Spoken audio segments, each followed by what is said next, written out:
Hello everyone, आज हम start कर रहे हैं महत्तम समापवर्तक की। इससे पहले मैंने एक गुणनखंड से रिलेटेड वीडियो अपलोड कर दी है। उसमें समापवर्तक और अपवर्त्यों के बारे में हमने चर्चा कर दी है कि अपवर्तक क्या होते हैं और अपवर्त्य क्या होते हैं। दो मैंने उसमें आपको कराया था, एक तो अपवर्तक और एक अपवर्त्य। दोनों में डिफरेंस क्या होता है वो आप सीख गए होंगे। अब यहाँ पर हम चर्चा करते हैं महत्तम समापवर्तक की। इसके बाद हम लेंगे लघुत्तम समापवर्त्य। तो पहले चर्चा करते हैं महत्तम समापवर्तक क्या होता है। जैसे महत्तम समापवर्तक होता है तो क्या आपने सोचा है कि लघुत्तम समापवर्तक भी हो सकता है? यस, बिल्कुल हो सकता है। वो सभी कॉन्सेप्ट आज हम इस वीडियो में करने वाले हैं। तो यहाँ देखिए, पहले हम डेफिनेशन लेते हैं महत्तम समापवर्तक।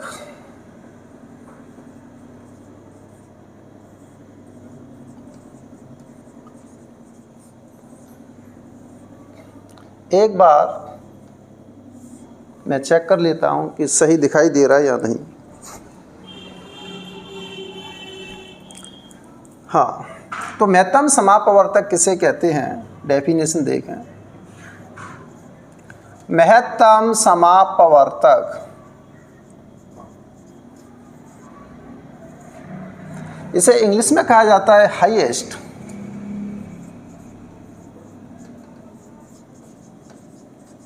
Common factor.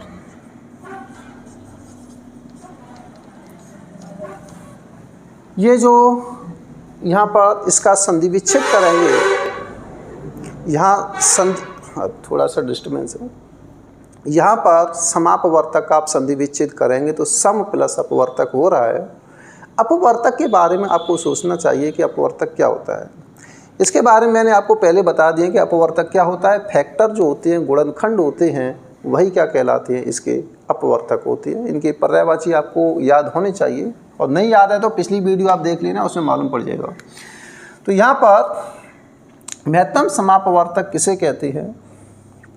वह बड़ी से बड़ी संख्या जो दी गई समस्त संख्याओं को विभाजित करती है, उसे हम महत्तम समापवर्तक कहते हैं। वह बड़ी से बड़ी संख्या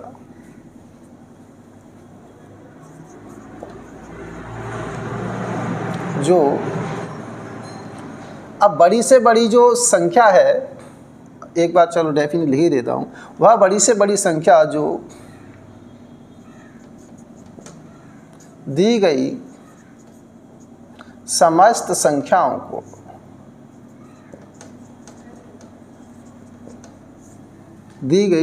संख्याओं को पूर्णतया विभाजित करती है।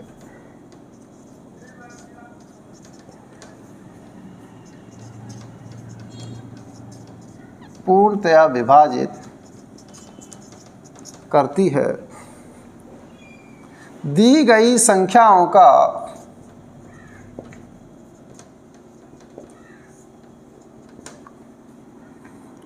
महत्तम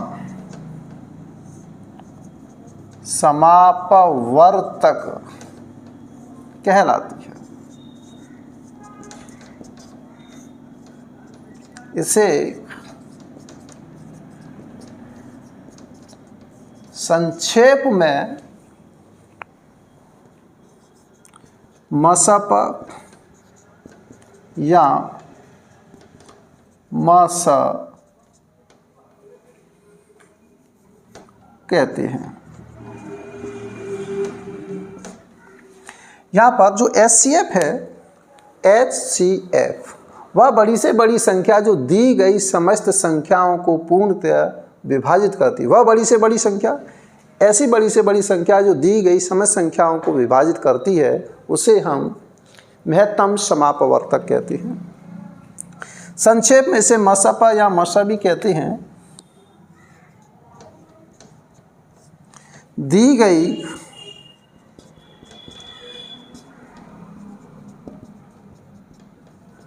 संख्याओं के सबसे बड़े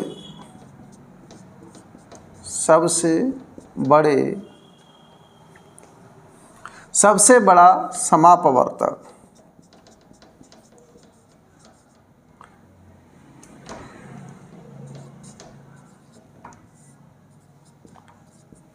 दी गई संख्याओं के सबसे बड़े समापवर्तक को दी गई संख्याओं का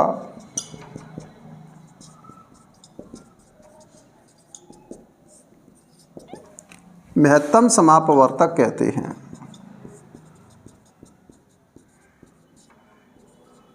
महत्तम समापवर्तक कहते हैं।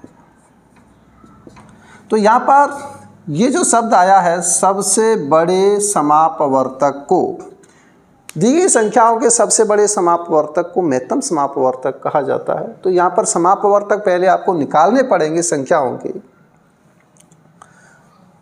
जैसे उदाहरण ले लेते हैं यहाँ पर,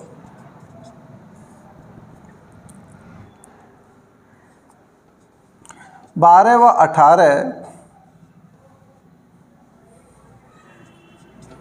का महत्तम समापवर्तक क्या होगा? 12 व 18 का महत्तम समापवर्तक, तो सबसे पहले हम इनके क्या निकालेंगे? अपवर्तक निकालेंगे। यहाँ पर परिभाषा जो है, परिभाषा के अनुसार ही हम इसका निकाल रहे हैं। अभी हम महत्तम समापवर्तक ज्ञात करने की विधियां नहीं पढ़ रहे हैं। ज्ञात करने की विधियां दो होती है, भाग विधि और गुणनखंड विधि, ये आपको पता ही है। लेकिन हम जो परिभाषा है, परिभाषा के माध्यम से इसके महत्तम समापवर्तक निकाल रहे हैं। तो 12 के हम पहले क्या निकालेंगे? 12 के अपवर्तक क्या हैं? 12 के अपवर्तक। अपवर्तक का मतलब आप जानते हो, ये मैंने पहले ही बताया है कि अपवर्तक क्या होंगे। अपवर्तक का मतलब होता है इसके गुणनखंड, गुणज नहीं, गुणज होती है, इसके मल्टीपल होती है, वो अपवर्त्य कहलाते हैं। ध्यान रखना, अपवर्त्य और अपवर्तक दोनों में अंतर होता है। पिछली जो वीडियो है आप उसमें देख सकते हैं। अपवर्त्य इज नॉट इक्वल टू अपवर्तक। अपवर्तक एक गुणनखंड होता है, जबकि यह एक गुणज होता है। इसे गुणनखंड कहते हैं, ये ध्यान रखना इसमें। तो यहाँ अपवर्तक की बात कर रहे हैं, तो 12 के अपवर्तक, अपवर्तक क्या मतलब? गुणनखंड। ये ध्यान रखो, मैं लिख देता हूँ यहाँ पर, जिससे आपको ध्यान रहेगा कि अपवर्तक का मतलब होता है गुणनखंड। तो 12 में किस किस का भाग जाएगा? वही इसका क्या कहलाएगा? गुणनखंड कहलाएगा। तो 1 का जाता है, 2 का जाता है, 3 का जाता है, 4 का जाता है और 6 का जाता है और 12 का जाता है। 18 की बात करते हैं। 18 के अपवर्तक क्या होंगे? अपवर्तक। अपवर्तक का मतलब होता है गुणनखंड। शब्दों को समझने का प्रयास करें। 18 के अपवर्तक, इसमें 1 का भाग जाएगा, 2 का जाएगा, 3 का जाएगा और देगी 6 का जाएगा, 6 का, फिर 8 9 का जाएगा इसमें और ये 18 का जाएगा। तो 12 के अपवर्तक हो गए, 18 के अपवर्तक हो गए यहाँ पर। अब हमें निकालने हैं समापवर्तक। समापवर्तक देखो, 12 व 18 के समापवर्तक। समापवर्तक जो होते हैं, जो समान होते हैं। अब बताइए इसमें और इसमें समान क्या आ रहा है? एक तो 1 हो गया, ठीक है, और क्या हो गया? 2 भी हो गया, 3 भी हो गया, 4 है नहीं है, 6 देखो, 6 इसमें आ रहा है, 6 इसमें आ रहा है, तो 6 भी हो गया। ये हो गए समापवर्तक। समान अपवर्तक कौन कौन से हैं? तो दोनों में समान अपवर्तक हो गए, 1 2 3 और 6। अब इनमें आपको निकालना क्या है? सबसे बड़ा समापवर्तक। इसे हम कहते हैं महत्तम समापवर्तक। महत्तम समापवर्तक एक बार हम चेक कर लेते हैं, आपको दिखाई दे रहा है या नहीं दे रहा है?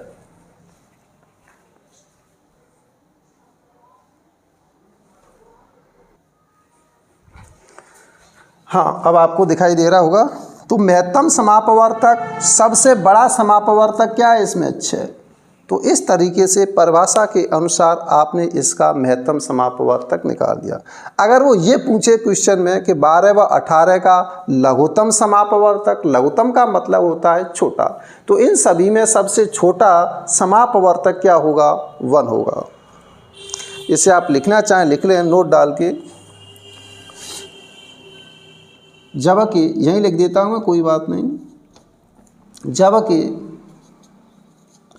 लघुत्तम समापवर्तक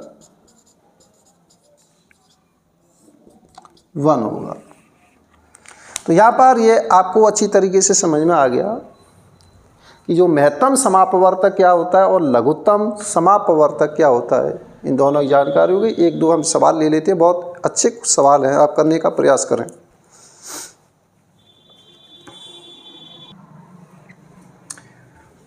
यहाँ पर एक एग्जाम्पल लेते हैं। 4 और 6 के महत्तम समापवर्तक तथा लघुत्तम समापवर्तकों का योगफल क्या होगा? 4 व 6 के महत्तम समापवर्तक, ये ध्यान रखें, अंतर स्पष्ट होना चाहिए। 4 और 6 के महत्तम समापवर्तक व लघुत्तम समापवर्तकों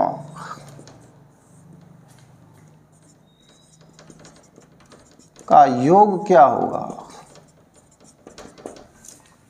अंतर भी पूछ सकता है, गुणनफल भी पूछ सकता है, हल। तो आपको पता है 4 और 6 का महत्तम समापवर्तक निकालना है तो क्या होगा? अभी इसकी विधि मैंने कराई नहीं है, आप विधि से भी कर सकते हैं कि 4 और 6 का HCF क्या होगा, महत्तम समापवर्तक क्या होगा, इसको हम HCF कहते हैं।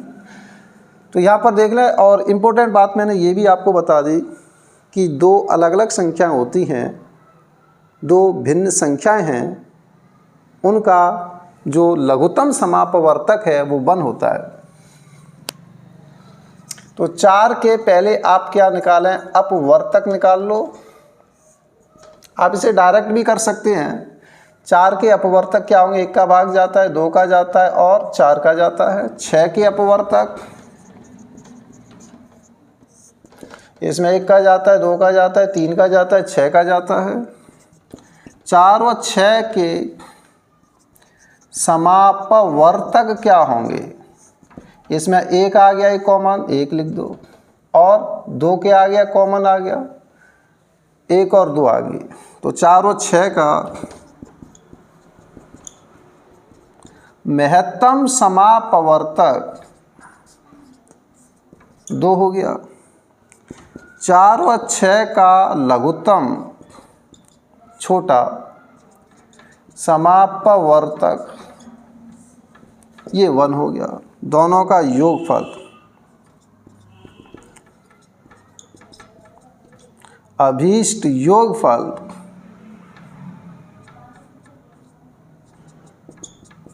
2 + 1 = 3 आ जाएगा। तो यहाँ पर इस तरीके से कर लिया। आप इसका उस मेथड से भी कर सकते हैं। 4 और 6 का 4,6 का HCF आप निकाल लें पहले, हाईएस्ट कॉमन फैक्टर। तो 4 के गुणनखंड हो जाएंगे 2 × 2, 6 के गुणनखंड हो जाएंगे 2 × 3, ये इसका HCF हो गया। तो यह निकाल दिया आपने महत्तम समापवर्तक, ध्यान रखना। और लघुत्तम समापवर्तक तो हमेशा 1 होगा। सबसे छोटा जो समापवर्तक होगा वो क्या होगा? 1 होगा। कोई भी 2 संख्याएं हों, HCF कितना हो गया? यहाँ पर 2 हो गया। इसे हम बोलेंगे महत्तम समापवर्तक, समापवर्तक 2 हो गया। लघुत्तम समापवर्तक हमेशा क्या होगा? लघुत्तम समापवर्तक 1, योगफल हो जाएगा 2 + 1 = 3। तो यहाँ पर इस तरीके से आप इन्हें कर सकते हैं, नहीं तो आप नोट डाल के लिख लें। एक इम्पोर्टेंट बात बताएं आपको, क्रमागत 2 प्राकृत संख्याओं का क्रमागत 2 प्राकृत संख्याओं का HCF 1 होता है। दूसरी बात लिखें,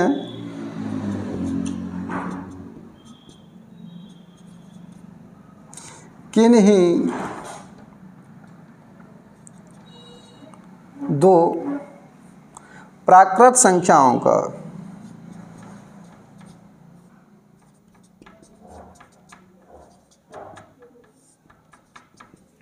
लघुत्तम समापवर्तक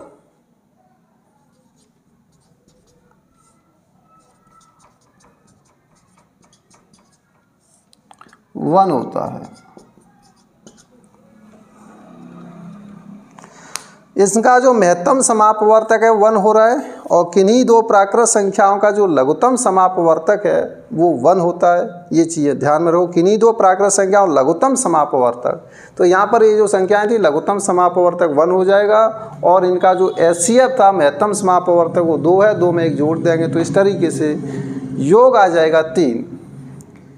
इसमें एक पॉइंट और बढ़ा लेते हैं, किन्हीं 2 अभाज्य संख्याओं का HCF 1 होता है। ये भी ध्यान रखें आप, किन्हीं 2 अभाज्य संख्याओं का HCF 1 होता है। हाईएस्ट कॉमन फैक्टर 1 होता है। नेक्स्ट आगे की ओर कुछ अलग टाइप के क्वेश्चन और लेते हैं।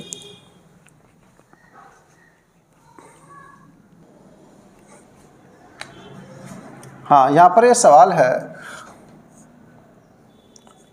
4 व 6 के लघुत्तम समापवर्त्य तथा लघुत्तम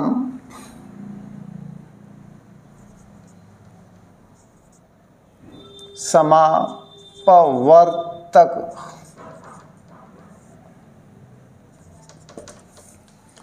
लघुत्तम समापवर्त तथा लघुत्तम समापवर्तक का योग क्या होगा, इसका योग निकालना है। तो इसके नाम से स्पष्ट हो रहा है लघुत्तम समापवर्त्य। यहाँ ध्यान रखना ये य है और एक का है समापवर्तक।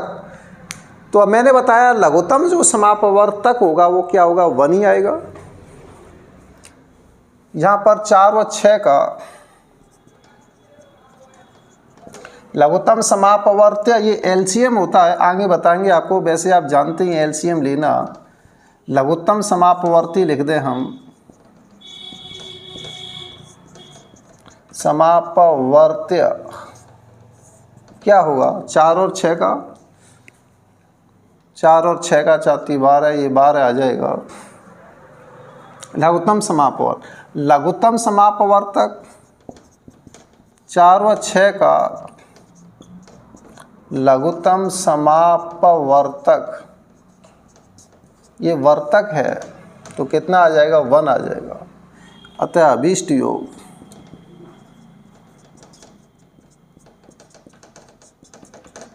तो यह आ जाएगा 12 + 1 = 13। अगर इसमें ये क्वेश्चन आ जाता 4 व 6 के लघुत्तम समापवर्त्य एवं महत्तम समापवर्त्य का योग होगा, पहला ऑप्शन लघुत्तम समापवर्त्य तथा महत्तम समापवर्त्य का योग क्या होगा। पहला ऑप्शन लेते हैं इसमें 4, दूसरा ऑप्शन 6, सॉरी ऑप्शन देखो चेंज कर देते हैं हम, यहाँ पर अच्छे ऑप्शन देते हैं आपको। 4 और 6 के लघुत्तम समापवर्त्य तथा महत्तम समापवर्त्य का योग क्या होगा, 12 और यहाँ पर हम ले लेते हैं 13, यहाँ ले लेते हैं 14 और यहाँ पर ले लेते हैं इनमें से कोई नहीं। यहाँ ज्ञात करना सही नहीं है, इनमें से कोई नहीं।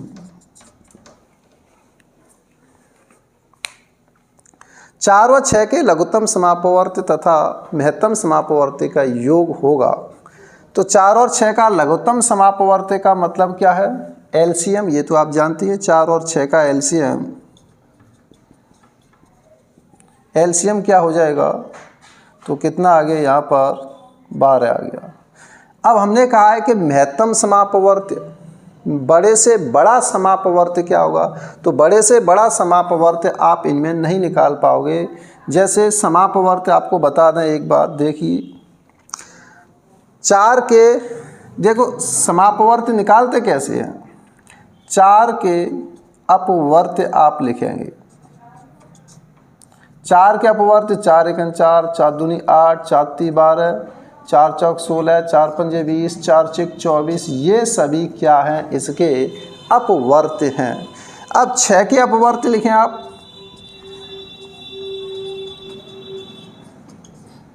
6 के अपवर्त 6 एकम 6, 6 दूनी 12, 6 ती 18। अपवर्त का मतलब गुणज होता है, तो 6 के अपवर्त होंगे 24। ये आ गए। अब बात करते हैं समापवर्त की।